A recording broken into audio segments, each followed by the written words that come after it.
എല്ലാ കൂട്ടുകാർക്കും സംസ്കൃതം ക്ലാസ്സിലേക്ക് സ്വാഗതം. It's me Fathima. യെസ് മക്കളെ, ഇന്ന് നമ്മൾ ഡിസ്കസ് ചെയ്യാൻ പോകുന്നത് വളരെ ഇമ്പോർട്ടൻ്റ് ആയിട്ട് ഏറ്റവും കൂടുതൽ മാർക്ക് സ്കോർ ചെയ്യാൻ പറ്റുന്ന ഒരു ക്വസ്റ്റ്യൻ ആണ്.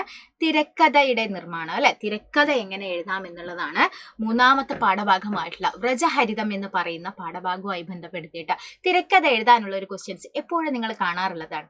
ഈ തിരക്കഥ എഴുതുക എന്ന് പറയുന്നത് വളരെ ബുദ്ധിമുട്ടായിട്ട് നിങ്ങൾക്ക് ഫീൽ ആകുന്നുണ്ട് എന്ന് മിസ്സിന് അറിയാം. അതുകൊണ്ടാണ് ഇത്തരത്തിലുള്ള ഒരു ക്വസ്റ്റ്യൻ മിസ് ഇവിടെ പറയാൻ വേണ്ടി പോകുന്നത്. നമുക്ക് നോക്കാം എങ്ങനെയാണ് ഒരു തിരക്കഥ എഴുതുക എന്നുള്ളതിനെ കുറിച്ചിട്ട് നോക്കാം അല്ലെ. യെസ്, ആദ്യം തന്നെ നിങ്ങൾ ചെയ്യേണ്ടത് എന്തൊക്കെ കാര്യങ്ങളാണ് അവിടെ ചോദ്യത്തിൽ നിങ്ങൾക്ക് നൽകിയിട്ടുള്ളത് എന്നുള്ളത് ശ്രദ്ധിച്ച് വായിക്കുക.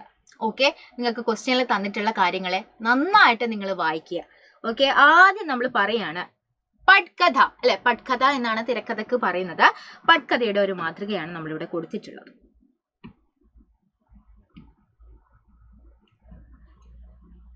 തിഷ്ഠത തത്രൈവ തിഷ്ഠത, തിഷ്ഠത അവിടെ നിൽക്കൂ എന്നാണ് പറയുന്നത്. നിൽക്കൂ, അവിടെ തന്നെ നിൽക്കൂ. തത്രൈവ അവിടെ തന്നെ നിൽക്കൂ. ഭവദീയം സർവം പ്രയച്ഛത, ഭവദീയം നിങ്ങളുടെ കയ്യിലുള്ളത്, സർവം എല്ലാം എനിക്ക് എന്ത് തരൂ, പ്രയച്ഛത തന്നോളൂ. നോ ചെയ്ത് പ്രാണാൻ ഹരിഷ്യാമഹം, ഞാൻ നിങ്ങൾ തന്നിട്ടില്ലെങ്കിൽ ഞാൻ നിങ്ങളെ ഹരിഷ്യാമ കൊന്നുകളയും എന്നാണ് പറയുന്നത്. കാനന മധ്യാത് കർണ കഠോരം ഗർജനം ശ്രുത്വ സപ്തർഷയഃ ചകിതാഃ അഭവത്.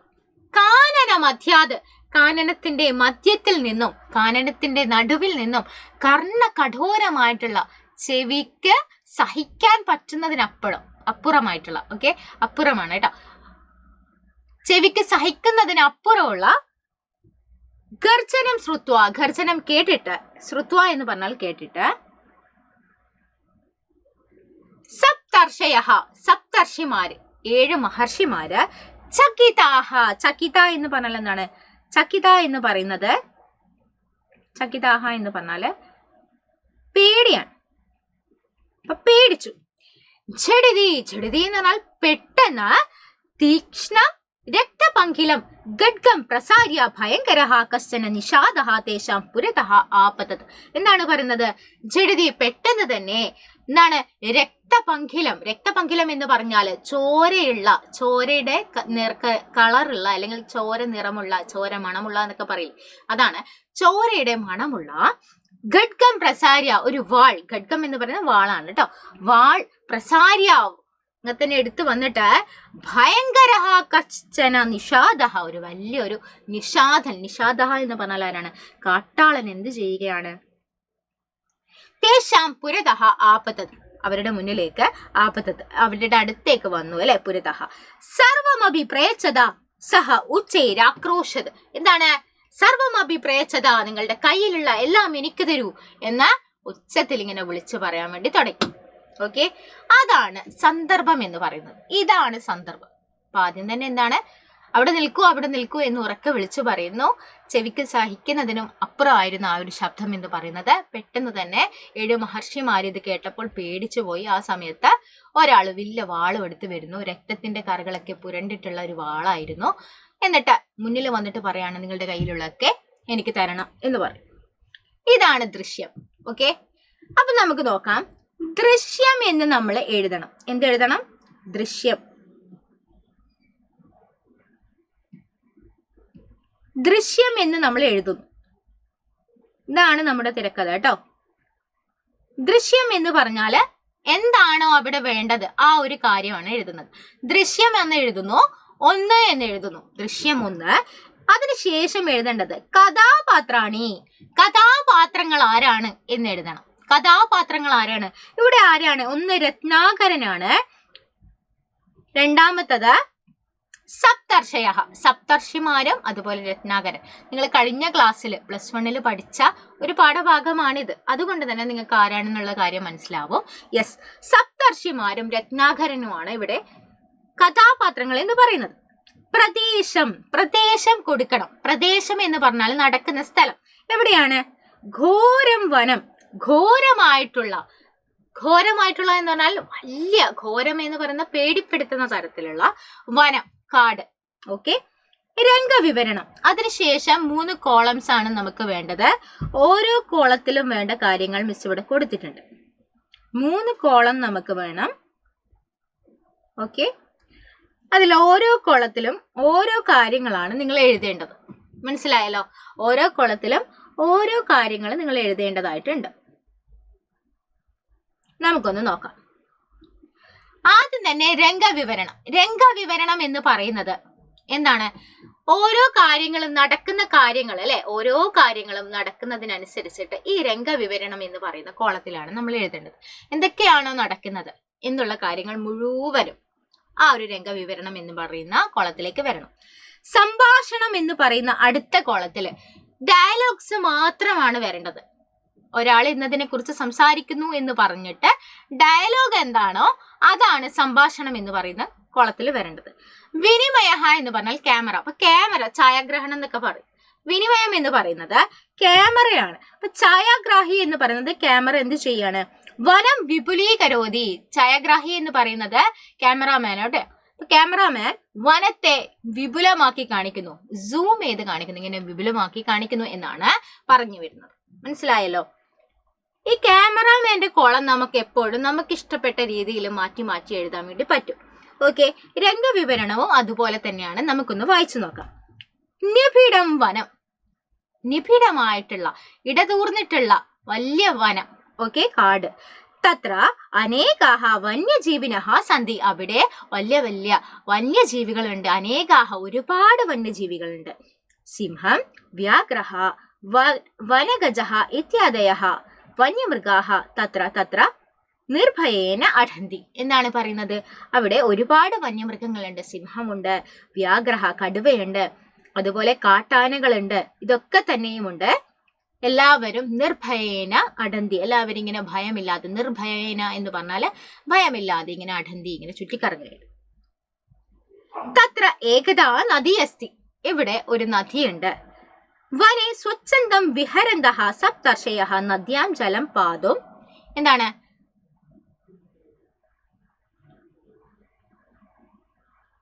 ഉദ്യുക്ത. എന്താണ് അവിടെ പറഞ്ഞിട്ടുള്ളത്? ആ ഒരു ഭാഗത്ത് നമുക്ക് പറയുകയാണ്, അവിടെ ഒരു നദിയുണ്ട് എന്ന് പറഞ്ഞു. വനേ സ്വച്ഛന്തം വിഹരന്തഃ. അവിടെ സ്വന്തമായിട്ട്, സ്വച്ഛന്തമായിട്ട്, വിഹരന്തഃ സപ്ത. അപ്പൊ വിഹരന്തഃ എന്ന് പറഞ്ഞാൽ വിശ്രമിക്കുകയായിരുന്ന സപ്തർഷിമാര് എന്ത് ചെയ്യുകയാണ്? നദിയിൽ നിന്ന് വെള്ളം കുടിക്കുവാൻ വേണ്ടിയിട്ട് ഉദ്യുക്ത, എന്നിട്ട് വെള്ളം കുടിക്കുവാനാണ് ഇങ്ങനെ പോകുന്നത്. ഉദ്യുക്ത. അപ്പോഴാണ് ഈ ഒരു ശബ്ദം കേൾക്കുന്നത്. തിഷ്ഠത തത്രൈവ തിഷ്ഠത. നമുക്കറിയാം ഡയലോഗ്സ് രണ്ടാമത്തെ കോളത്തിലാണ് വരേണ്ടത് എന്ന് മിസ് പറഞ്ഞിട്ടുണ്ട് അല്ലെ. അപ്പൊ ഡയലോഗ് അവിടെ വന്നിട്ടുണ്ട്. ഓക്കെ, ഡയലോഗ് അവിടെയാണ് വന്നിട്ടുള്ളത്, രണ്ടാമത്തെ കോളത്തിലാണ് വന്നിട്ടുള്ളത്. യെസ്,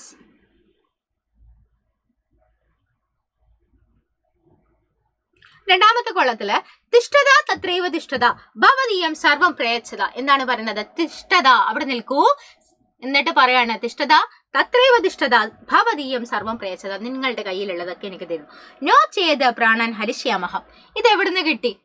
ഈ ഭാഗം എവിടുന്ന് കിട്ടി? നമുക്ക് തന്ന പാരഗ്രാഫിന്ന് കിട്ടി. അവിടെ നദികളുണ്ട് എന്ന് പറഞ്ഞിട്ടുണ്ടോ? ഇല്ല. അത് നമ്മുടെ ഭാവനക്കനുസരിച്ച് നമ്മൾ എഴുതി. കാടുണ്ട് എന്ന് പറഞ്ഞിട്ടുണ്ടോ? പറഞ്ഞിട്ടുണ്ട് അല്ലെ, ഒരു കാടാണ് എന്ന് പറഞ്ഞിട്ടുണ്ട്. യെസ്. പിന്നീട് അവിടെ മൃഗങ്ങളുണ്ട് എന്ന് പറഞ്ഞിട്ടുണ്ടോ? ഇല്ല. അതും നമ്മുടെ ഭാവനക്കനുസരിച്ച്. അപ്പൊ നമ്മുടെ ഭാവനക്കനുസരിച്ച് നമുക്ക് രംഗവിവരണത്തിൽ മാറ്റം കൊണ്ടുവരണം. പക്ഷേ ഡയലോഗ്സ് മാറാൻ വേണ്ടി പാടില്ല. ഓക്കെ അല്ലേ? യെസ്. അടുത്തത് സപ്തർഷയഃ കർണകഠോരം ഗർജനം ശ്രുത്വാ ചകിതാഹ എന്നാണ്. സപ്തർഷിമാര് കർണകഠോരമായിട്ടുള്ള ഈ ഒരു ഗർജനം, ഗർജനം എന്ന് പറഞ്ഞാൽ ഈ ഒരു ശബ്ദം കേട്ടപ്പോൾ ചകിതാഹ, പേടിച്ചുപോയി. ഓക്കെ. ഭയങ്കര രൂപഃ കശ്ചന നിഷാദഃ ഖഡ്ഗം പ്രസാര്യ തേഷാം പുരതഃ ആപതത്. ഇതൊക്കെ അവിടെയുള്ളതാണ് അല്ലെ. ഒരു ഭയങ്കരമായിട്ടുള്ള, കാണുമ്പോൾ പേടി തോന്നുന്ന ഒരു നിഷാദൻ, ഒരു കാട്ടാളൻ, ഖഡ്ഗം പ്രസാര്യ. എന്നിട്ട് ഖഡ്ഗം എന്ന് പറഞ്ഞാൽ വാള് പ്രസരിപ്പിച്ചുകൊണ്ട് അല്ലെങ്കിൽ പ്രസാദിപ്പിച്ചുകൊണ്ട്, കാണിച്ചുകൊണ്ട് എന്ത് ചെയ്യാണ്? പുരതഃ ആപതത്, അടുത്തേക്ക് വന്നു. സഹ ഉച്ചൈരാക്രോശത്, ഉച്ചത്തിൽ ഇങ്ങനെ പറഞ്ഞു അല്ലെ. സർവമഭി പ്രയച്ഛത, എല്ലാം എനിക്ക് തരൂ എന്ന് പറഞ്ഞു. ഛായാഗ്രാഹി നിഷാദസ്യ സമീപേ. ക്യാമറാമാൻ എവിടെയാണുള്ളത്? നമ്മുടെ ക്യാമറ, ഛായാഗ്രാഹി എന്ന് പറയുന്നത് അല്ലെ, ക്യാമറ എങ്ങോട്ടാണുള്ളത്? നിഷാദന്റെ അടുത്തേക്ക് പോകുന്നു. ഓക്കെ, ഈ ഒരു രംഗം കഴിയുമ്പോൾ ക്യാമറ നിഷാദന്റെ അടുത്തേക്ക് പോകുന്നു. നിഷാദൻ എന്ന് പറഞ്ഞാൽ ആരാണ്? കാട്ടാളനാണ് കേട്ടോ, കാട്ടാളന്റെ അടുത്തേക്ക്. അടുത്തതായിട്ട് പറയാണ്, എന്താണ് പറയുന്നത്? സപ്തർഷിഷു അന്യതമഃ മഹാൻ യോഗി വസിഷ്ഠഃ തം അപൃച്ഛൻ. എന്താണ്? സപ്തർഷിമാരില് അന്യതമമായിട്ടുള്ള മറ്റൊരാളായിട്ടുള്ള മഹാൻ യോഗി, മഹാനായിട്ടുള്ള സന്യാസിയായിട്ടുള്ള വസിഷ്ഠൻ എന്താണ്? തഹ തം അപൃച്ഛൻ. തം അപൃച്ഛൻ എന്ന് പറഞ്ഞാല് അവനോടായിട്ട് പറയുകയാണ്. എന്ത് പറയുന്നു? കേവലം കമണ്ഡലു വൽക്കലശ്ച അസ്മാകം ധനം. നമ്മുടെ കയ്യില് കമണ്ഡലു മാത്രമേ ഉള്ളൂ. ഈ കമണ്ഡലു എന്ന് പറയുന്നത് നാമം ജപിക്കുന്ന ഒന്നാണ്. ഈ കമണ്ഡലു എന്ന് പറയുന്നത് വലിയ വലിയ മുത്തുകളുള്ളതാണ് കമണ്ഡലു. അപ്പൊ അതുകൊണ്ട് തന്നെ അത് മാത്രമേ ഉള്ളൂ എന്ന് പറയുന്നു. തേന തവ കിം പ്രയോജനം. അതുകൊണ്ട് തനിക്ക് എന്താണ് പ്രയോജനം എന്ന് ചോദിക്കുന്നു. അപ്പൊ നമ്മുടെ നിഷാദിൽ പറയാണ്, നിഷാദ ഉച്ചൈരാക്രോശത, ഉച്ചത്തിൽ പറയുന്നു, കമണ്ഡലു ചേത് കമണ്ഡലു. എന്താണ്? കമണ്ഡലു എങ്കിൽ കമണ്ഡലു, ദാതവ്യം തത്, തന്നോളൂ, എനിക്ക് തന്നോളൂ എന്ന് പറയുന്നു. ഛായാഗ്രാഹി തേശാം സമീപേ. എന്താണ്? ക്യാമറ അവർക്ക് രണ്ടുപേർക്കും അടുത്താണുള്ളത് എന്നാണ് പറയുന്നത്. സമീപേ. അടുത്തതായിട്ട് പറയാണ്, വസിഷ്ഠൻ ചോദിക്കാണ്, വസിഷ്ഠഃ സ്നേഹേന സമന്തഹാസം ഉപാച. എന്താണ്? സ്നേഹത്തോടെ ചിരിച്ചുകൊണ്ട് പറഞ്ഞു. ഇതൊക്കെ കേട്ടപ്പോ വസിഷ്ഠൻ എന്തായി തോന്നി? ചിരിയാണ് വന്നത്. ചിരിച്ചുകൊണ്ട് അദ്ദേഹം പറയാണ്, വത്സാ മോനെ, കസ്ത്വം തേന തവ കിം പ്രയോജനം. മോനെ, എനിക്കിതുകൊണ്ട് എന്താണ് പ്രയോജനം എന്ന് ചോദിച്ചു. ഓക്കെ.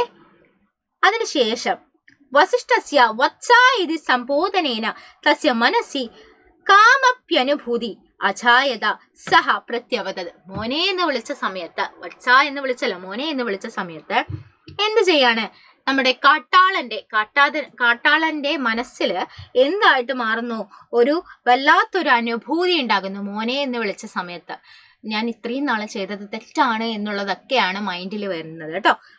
സഹ പ്രത്യവതത്. എന്നിട്ട് അദ്ദേഹം തിരിച്ചു പറയുകയാണ്, അഹം രത്നാകരു നാമ നിഷാദഹ. ഞാൻ കാട്ടാളനാണ്, ഞാനൊരു കാട്ടാളനാണ്, രത്നാകരൻ എന്നാണ് പേര്. പതികാനാം ധനപ്രാണഹരണം കൃത്വ കുടുംബം പാലയാമി. പതികാനാം യാത്രക്കാരാണ്. പതികാഹ എന്ന് പറഞ്ഞാൽ എന്താണ്? പതികാഹ എന്ന് പറയുന്നത് യാത്രക്കാരാണ്, യാത്രക്കാർ.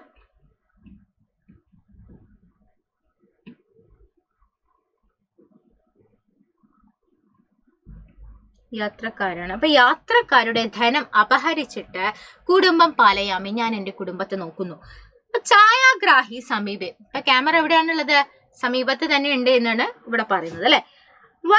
വസിഷ്ഠ ഉവാച. എന്നിട്ട് വസിഷ്ഠൻ പറയുകയാണ്, ധനപ്രാണഹരണം കിംന പാപായ. ധനം ഇങ്ങനെ അപഹരിക്കുന്നത്, മോഷ്ടിക്കുന്നത് പാപമല്ലേ എന്ന് ചോദിച്ചു. ആ സമയത്ത് വീണ്ടും കുറച്ച് ഡയലോഗ്സ് കൂടി വരുന്നുണ്ട്. എന്താണെന്ന് നോക്കാം. അസ്യ പാപസ്യ തവ ഭാര്യാപുത്രാദയഃ ഫലഭാജഃ കിം. ഇതിന്റെയൊക്കെ കുടുംബം പാലിക്കാൻ വേണ്ടിയിട്ടാണ് എന്ത് ചെയ്യുന്നത്? കുടുംബത്തെ പോറ്റാൻ വേണ്ടിയിട്ടാണ് ഇത്തരത്തിലെ പ്രവർത്തികളിൽ ഏർപ്പെടുന്നത്. പക്ഷേ അസ്യ പാപസ്യ, ഇതൊരു പാപമാണ് എന്നറിയാലോ. ഈ പാപത്തിന്റെയൊക്കെ തന്നെയും തവ ഭാര്യാപുത്രാദയഃ ഫലഭാജഃ കിം. ഇതിന്റെയൊക്കെ ഫലം എന്ന് പറയുന്നത്, ഈ തെറ്റിന്റെയൊക്കെ പാപങ്ങളുടെയൊക്കെ ഫലം നിന്റെ ഭാര്യയും മക്കളും.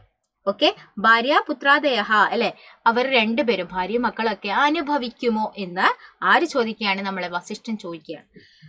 വസിഷ്ഠസ്യ അപ്രതീക്ഷിതയ പ്രശ്നേന നിർഗത കോപഃ രത്നാകരഃ കിഞ്ചിത് സമയം അചിന്തയൻ. അതിങ്ങനെ ആലോചിച്ചു കുറച്ച് സമയം. അത് ശരിയാണല്ലോ, അവരനുഭവിക്കുമോ, എന്ത് പറ്റി, എന്തെങ്കിലും അവരോട് പോയി ചോദിച്ചു കഴിഞ്ഞാൽ അവർ പറയുമോ എന്നുള്ള കാര്യങ്ങളൊക്കെ നോക്കാണ്.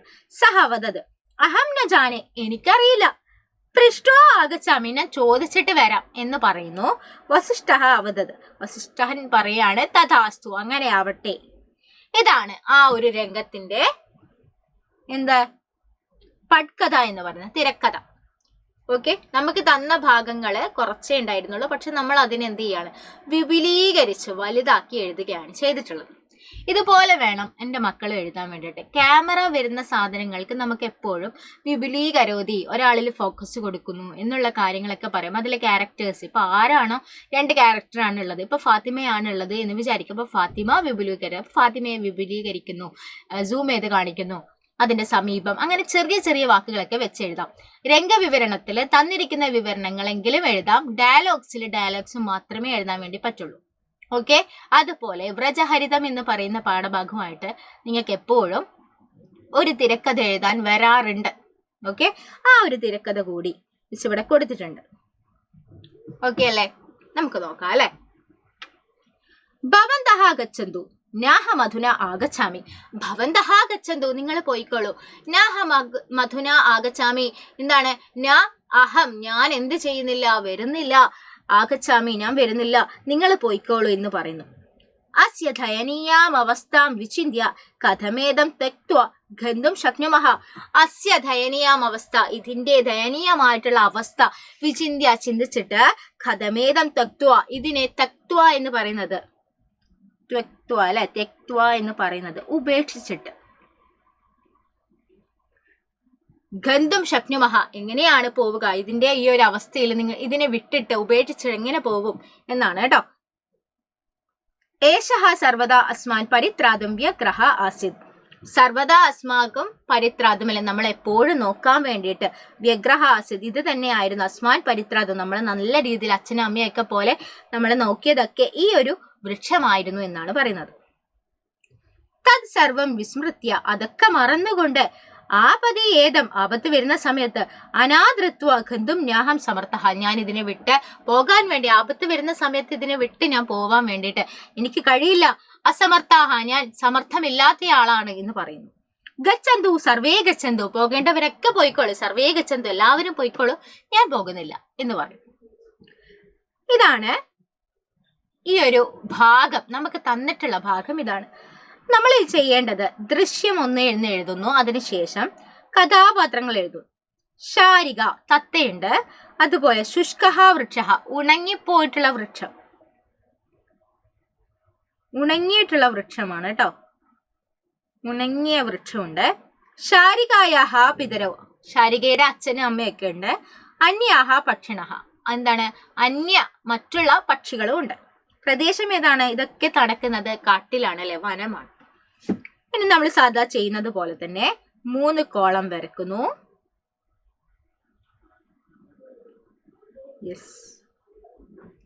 ഒന്നാമത്തെ കോളത്തില് രംഗവിവരണം എന്ന് എഴുതുന്നു. രണ്ടാമത്തെ കോളത്തില് സംഭാഷണം എഴുതുന്നു. മൂന്നാമത്തെ കോളത്തില് വിനിമയം. ക്യാമറ എങ്ങോട്ട് വെക്കണം എന്നുള്ളതാണ് വിനിമയം എന്ന് ഉദ്ദേശിക്കുന്നത്. ഓക്കെ. കാനന മധ്യേ ഏകഃ ശുഷ്കഃ വൃക്ഷഃ തസ്മാത് വൃക്ഷാത് ശുഷ്കഃ പർണഃ നിബതന്തി എന്നാണ്.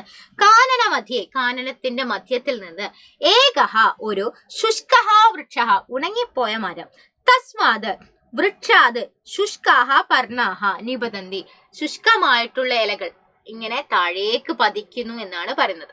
കാനന മധ്യ, അത് കാനനത്തിന്റെ കാട്ടിന്റെ നടുവിൽ നിന്ന് ഒരു ഉണങ്ങിയ മരം, അതിൽ നിന്നുള്ള ഉണങ്ങിയ ഇലകൾ ഇങ്ങനെ താഴേക്ക് വീഴുന്നു. തത്ര വൃക്ഷസ്യ ഏക ശുഷ്കശാഖായാം ശാരിക ഉപവിശതി. അപ്പൊ അതിന്റെ ഒരു ഉണങ്ങിയ കൊമ്പിൽ ആരിയ്ക്കുകയാണ്? നമ്മുടെ തത്ത അല്ലെ, ശാരിക ഇങ്ങനെ ഇരിക്കുകയാണ്, പറക്കുന്നില്ല, ഇരിക്കുകയാണ്. ഉപവിശതി എന്നാണ് പറയുന്നത്. തസ്യാഹ പിതരൗ അന്യാഹ പക്ഷിണം തം ശുഷ്കം വൃക്ഷം ത്യക്ത്വ അന്യത്ര ഗമനായ സന്നദ്ധാഹ തേ ശാരികാം ആഹ്വയതി എന്നാണ് അടുത്തതായിട്ട് പറയുന്നത്. തസ്യാഹ പിതരൗ, അവളുടെ പിതരൗ, പിതരൗ എന്ന് പറഞ്ഞാൽ മാതാപിതാക്കൾ, അവളുടെ മാതാപിതാക്കൾ. അന്യാഹ പക്ഷിണശ്ച, അന്യാഹ പക്ഷിണശ്ച, അന്യാഹ പക്ഷിണശ്ച എന്ന് പറയുന്നത് മറ്റുള്ള പക്ഷികളും. തം ശുഷ്കം വൃക്ഷം, ആ ഒരു ശുഷ്കമായിട്ടുള്ള ആ ഉണങ്ങിയ വൃക്ഷം എന്ത് ചെയ്യാണ്? തെക്ത്വ, ഒഴിവാക്കിയിട്ട്, ആ ഒരു ഉണങ്ങിയ വൃക്ഷത്തെ ഒഴിവാക്കിയിട്ട് എന്ത് ചെയ്യാൻ വേണ്ടിയിട്ട് പോവുകയാണ്? ഗമനായ സന്നദ്ധാഹ, മറ്റൊരു സ്ഥലത്തേക്ക്, അന്യത്ര ഗമനായ അല്ലെ, അന്യത്ര മറ്റൊരു സ്ഥലത്തേക്ക്, ഗമനായ സന്നദ്ധാഹ. അപ്പൊ ഗമനം എന്ന് പറഞ്ഞാല് യാത്ര ചെയ്യാൻ വേണ്ടിയിട്ട് തയ്യാറായി നിൽക്കുകയാണ്. ഈ ഒരു ഉണങ്ങിയ വൃക്ഷം വിട്ടിട്ട് വേറൊരു സ്ഥലത്തേക്ക് പോകാൻ വേണ്ടി തയ്യാറാവും. തേ ശാരികാം ആഹ്വയതി, അവരെന്ത് ചെയ്യാണ്? ശാരികയോട് ആഹ്വാനം ചെയ്തു, അവരോട് ഇങ്ങനെ പറയുകയാണ്, ശാരികയോട്, തത്തയോട് പറയാണ്. ഏ ശാരികേ ശീഘ്രം ആഗച്ഛതു, ഏ ശാരികേ നീ പെട്ടെന്ന് വരൂ. ഏഷഃ വൃക്ഷഃ ശുഷ്കഃ, എന്താണ്? ഏഷഃ വൃക്ഷഃ, ഈ ഒരു വൃക്ഷം, ശുഷ്കഃ ഉണങ്ങിയിട്ടുണ്ട്, അതയം ന വാസയോഗ്യ, എന്താണ് അത് വാസയോഗ്യമല്ല. ഓക്കെ, തസ്മാത് അന്യത്ര ഗച്ഛാമ, ഇത് താമസിക്കാൻ കഴിയില്ല, ഇത് ഉണങ്ങിയിട്ടുണ്ട്, അതുകൊണ്ട് ഇവിടെ ഇനി താമസിക്കാൻ കഴിയില്ല, ഉണങ്ങിയ മരല്ലേ, അപ്പൊ അതുകൊണ്ട് നമുക്ക് വേറൊരു സ്ഥലത്തേക്ക് പോകാം എന്നെല്ലാവരും പറയുന്നു.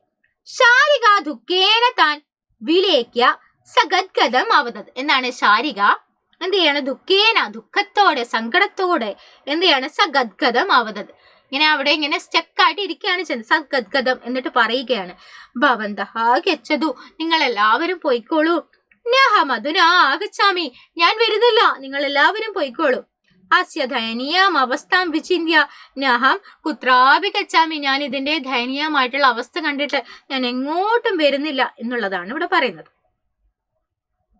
അതിനുശേഷം പറയുന്ന അടുത്ത കോളത്തിലേക്ക് നമുക്ക് നോക്കാം അല്ലെ. യെസ്, ആ ഒരു കോളം കഴിഞ്ഞു, ആ ഒരു രംഗം കഴിഞ്ഞു. അടുത്തതാണ് പറയുന്നത്, ശാരികായാഹ മുഖം ആശ്രുപൂർണഹ ഭവതി, ശാരികയുടെ കണ്ണിൽ നിന്നും ആശ്രു എന്ന് പറഞ്ഞാൽ എന്താണ്, കണ്ണുനീരാണ്. അപ്പൊ കണ്ണുനീര് ഫില്ലായി എന്നാണ് പറയുന്നത്, കണ്ണുനീര് കേട്ടോ.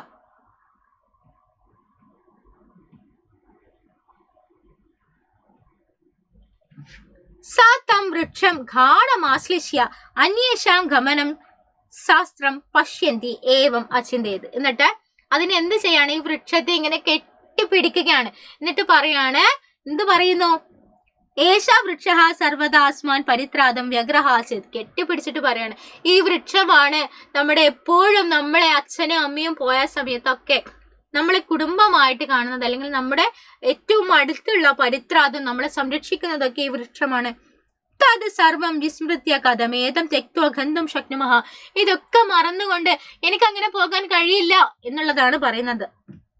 ഗന്ധം ശക്നുമഹ കഥമേതം തെക്ത്വ, എങ്ങനെയാണ് ഇതിനെ ഉപേക്ഷിച്ചിട്ട് ഗന്ധം ശക്നുമഹ പോകുക എന്നുള്ളതാണ് പറയുന്നത്, എങ്ങനെയാണ് ഇതിനെ ഉപേക്ഷിച്ചിട്ട് പോവുക എന്നാണ് ഇവിടെ പറയുന്നത്. ഛായാഗ്രാഹി ശാരികാം വിപുലീകരണത്, ഇതൊക്കെ കാണിക്കുന്ന സമയത്ത് നമ്മുടെ ക്യാമറ എങ്ങോട്ട് വരുന്നു, ശാരികയെ തത്തേ ഇങ്ങനെ സൂം ചെയ്ത് പിടിക്കും. ഓക്കെ അല്ലെ. ശാരികായാഹ ദുഃഖം ദൃഷ്ട്വാ വൃക്ഷ അവതത്, ശാരികയുടെ ദുഃഖം കേട്ട സമയത്ത്, ദൃഷ്ട്വ എന്ന് പറഞ്ഞാല് ശാരികയുടെ ദുഃഖം കണ്ടിട്ട്, ദൃഷ്ട്വാ വൃക്ഷ അവതത്, വൃക്ഷം പറയുകയാണ്, ശാരികേ ഗച്ഛതു കതിപ്പയ ദിനാനന്തരം അഹം പതിശ്യാമി, ഞാൻ കുറച്ച് ദിവസം കൂടി കഴിഞ്ഞാൽ ഞാൻ വീണ് പോകും, ശാരികേ നീ പൊയ്ക്കോളൂ എന്ന് പറയുകയാണ്. അന്യത്ര ഗത്വ നീടം രചയിതു, വേറെ എവിടെയെങ്കിലും പോയിട്ട് നീ എന്ത് ചെയ്യൂ, വേറൊരു സ്ഥലത്ത് പോയിട്ട് നീടം എന്ന് പറഞ്ഞാൽ കൂട് എന്ത് ചെയ്യൂ, കൂട് രചയിതു നിർമ്മിച്ചോളൂ, സുഖേന വസതു, എന്നിട്ട് സുഖമായിട്ട് ഇരുന്നോളൂ എന്ന് പറയും.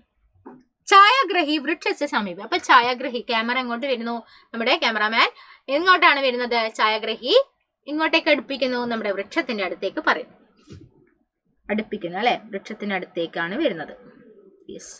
ശാരിക പുനഃ അഭീതം ഗാഢമശ്ലിഷ്യ, അപ്പൊ വീണ്ടും ശാരിക ഇങ്ങനെ കെട്ടിപ്പിടിച്ചത് പറയാണ്, നാഹം ഗച്ഛാമി നാഹം കുത്രാപി ഗച്ഛാമി, ഞാൻ എങ്ങോട്ടും പോകുന്നില്ല, ഞാൻ നിന്നെ വിട്ട് എങ്ങോട്ടും പോകില്ല എന്ന് പറയും. ഭവന്തം വിഹായ നാഹം കുത്രാപി ഗച്ഛാമി, ഞാൻ നിന്നെ വിട്ട് എങ്ങോട്ടും വരുന്നില്ല എന്ന് പറയും. അതിനുശേഷം എന്ത് ചെയ്യുകയാണ് ചെയ്യുന്നത്, അതിനുശേഷം തഥാ ശീതളാനില വിചചാല മേഘ അമൃതം അവർഷേത്, ഇങ്ങനെ പറയുന്ന സമയത്ത് പെട്ടെന്ന് എന്ത് ചെയ്യുന്നു, ശീതളാനില, പെട്ടെന്നൊരു തണുപ്പ് വരുന്നു, എന്നിട്ട് മേഘ അമൃതം അവർഷേത്, എന്താണ്, മേഘത്തിൽ നിന്ന് അമൃതമഴ പെയ്യുന്നു. അമൃതമഴ എന്ന് പറഞ്ഞാൽ മഴ പെയ്യുന്നു എന്നുള്ള അർത്ഥമാണ്. വൃക്ഷ പല്ലവിദാഹ, വൃക്ഷം എന്താകുന്നു, പല്ലവിദഹ യഥാപൂർണം പ്രാപ്തവാൻ, പഴയ ഒരു അവസ്ഥയിലേക്ക് എത്തുന്നു അല്ലെ. ഏകസ്യാം ശാഖായാം വൃക്ഷ തം ധോളയിതും പ്രചക്രമേ, അങ്ങനെ വീണ്ടും പഴയ സ്ഥിതിയിലാകുന്ന വൃക്ഷത്തിന്റെ ഇവിടെ ഇരുന്നിട്ടാണ് ധോളയിതും അല്ലെ, ശാഖയിൽ ഇരുന്നിട്ട് നമ്മുടെ ശാരിക ഇങ്ങനെ ഊഞ്ഞാലാടുകയാണ്. ധോളയിതും എന്ന് പറഞ്ഞാൽ ഇങ്ങനെ ഊഞ്ഞാലാടുകയാണ് ചെയ്യുന്നത്. ഇതാണ് നമ്മുടെ കഥ. വിലസതു ഹരിതാപം ലോകഭൂതൈ നിതാനന്ദം. ഓക്കെ, വിലസിക്കോ ഹരിതാപമായിട്ട് ലോകഭൂതൈ നിതാനന്ദം, എപ്പോഴും എന്താണ് നിതാന്തം എന്ന് പറയുന്നത്, എപ്പോഴും നല്ല രീതിയിൽ ലോകഭൂതമായിട്ട് വിലസിക്കൂ എന്നാണ് പറയുന്നത്. അതാണ് ഇവിടെ പറയുന്ന നമ്മുടെ ശാരികയുടെ ഭാഗത്ത് പറയുന്ന ഒരു കഥ. അതിനെ ഒരു പട്കഥയാക്കിയാൽ എങ്ങനെയാണ് ഉണ്ടാവുക എന്നുള്ളതാണ് നമ്മളിപ്പോ ഡിസ്കസ് ചെയ്തിട്ടുള്ളത്. ഇതിനെ പട്കഥയാക്കിയാൽ എങ്ങനെയാണ് ഉണ്ടാവുക, ഓക്കെ അല്ലേ. ഈ ഒരു കാര്യം വളരെ ഈസിയാണ്. പട്കഥ എഴുതുന്ന സമയത്ത് നമ്മൾ ആദ്യം ചെയ്യേണ്ട കാര്യങ്ങൾ മുതൽ മിസ് പറഞ്ഞിട്ടുണ്ട് അല്ലേ. ആദ്യം തന്നെ ചെയ്യുന്നത് 3 കോളം വരയ്ക്കുക എന്നുള്ളതാണ്. രംഗവിനിമയം, അതുപോലെ തന്നെ സംഭാഷണം, അതുപോലെ വിനിമയം. രംഗവിവരണം, സംഭാഷണം, വിനിമയം എന്നിങ്ങനെ 3 കോളംസ് നമ്മൾ വരക്കുന്നു. അതിൽ രംഗത്തിൽ നമുക്ക് ഇഷ്ടത്തിനനുസരിച്ചിട്ട് നമ്മുടെ ആശയത്തിനനുസരിച്ച് നമ്മളെ ഭാവനക്കനുസരിച്ച് അതിനെ വിപുലീകരിക്കാനുള്ള ആശയമുണ്ട്. ഓക്കെ, വിപുലീകരിച്ച് എഴുതാം, എന്ത് വേണമെങ്കിലും എഴുതാം. ഓക്കെ, സംഭാഷണത്തിൽ തന്നിരിക്കുന്നതിൽ വരുന്ന സംഭാഷണങ്ങൾ മാത്രമാണ് എഴുതേണ്ടത്. അതിൽ ഒരു വിവരണം നടത്താൻ വേണ്ടി പാടില്ല. സംഭാഷണം എന്താണ്, ആരാണോ എന്തെങ്കിലും പറയുന്നുണ്ട് എന്ന് രംഗവിവരണത്തിൽ നമ്മൾ പറയുമ്പോൾ അതിന് തൊട്ട് പിറകില പറയുന്ന കാര്യം മാത്രം, സംസാരം മാത്രമേ സംഭാഷണത്തിൽ വരാൻ വേണ്ടി പാടുള്ളൂ. വിനിമയത്തിൽ നമുക്ക് എപ്പോഴും ഛായാഗ്രഹി എന്ന് നമ്മൾ പഠിച്ചു വെക്കുക, ഛായാഗ്രാഹി അല്ലെ. അതിനുശേഷം സമീപേ എന്നുള്ള വാക്ക് പഠിപ്പിച്ചു വെക്കുക. ഓക്കെ, പഠിച്ച് അതും കൂടി പഠിക്കുക. പിന്നെ ക്യാരക്ടറിന്റെ പേര് മാത്രം അവിടെ മാറ്റി മാറ്റി മാറ്റി അങ്ങോട്ടും ഇങ്ങോട്ടും ഇടുക. വൃക്ഷത്തിന് സമീപം. പിന്നെ വിപുലീകരോതി എന്നുള്ള വാക്ക് പഠിക്കുക. വിപുലീകരത സൂം ചെയ്യുക. ഓക്കെ, അപ്പൊ വിപുലീകരോതി ഇങ്ങനെയുള്ള വാക്കുകൾ പഠിച്ചിട്ട് വിനിമയത്തിൽ നമുക്ക് ഇടാൻ വേണ്ടി പറ്റും. ഓക്കെ അല്ലേ? ഇതുപോലെയാണ് തിരക്കഥ എഴുതേണ്ടത്. തിരക്കഥ എഴുതുന്ന സമയത്ത് ഇതുപോലെ എഴുതി കഴിഞ്ഞാൽ നിങ്ങൾക്ക് എപ്പോഴും മാർക്ക് സ്കോർ ചെയ്യാൻ വേണ്ടി പറ്റും. ഒരിക്കലും ഇത് തെറ്റിപ്പോകൂല. പേടി കൊണ്ടാണ് നിങ്ങൾക്ക് എഴുതാൻ വേണ്ടി പറ്റാത്തത്. തെറ്റിപ്പോകുമോ, വലിയ മാർക്കിൻ്റെതല്ലേ, അപ്പൊ ഇത്രയും മാർക്ക് നമുക്ക് കിട്ടുമോ, സ്കോർ ചെയ്യാൻ പറ്റുമോ എന്നുള്ളതൊക്കെ പേടി കൊണ്ടാണ് മര്യാദയ്ക്ക് നിങ്ങൾക്ക് എഴുതാൻ വേണ്ടി പറ്റാത്തത്. അതിന്റെ പ്രശ്നമില്ല. എഴുതി പഠിച്ചു കഴിഞ്ഞാൽ ഇത് വളരെ സിമ്പിളാണ്. പട്കഥ എഴുതലാണ് മറ്റുള്ളതിനെയും കാട്ടിയും എളുപ്പം. എസ്സേ പോലുള്ള കാര്യങ്ങൾ എഴുതുന്നതിനേക്കാളും നല്ലത് പട്കഥയിലൂടെ മാർക്ക് നേടലാണ്. മനസ്സിലായല്ലോ മക്കളെ? യെസ്. അപ്പൊ ഇത്രയും കാര്യങ്ങളാണ് മിസ്സിന് ഇന്ന് നിങ്ങളോട് പറയാനുള്ളത്. അപ്പം താങ്ക് യു.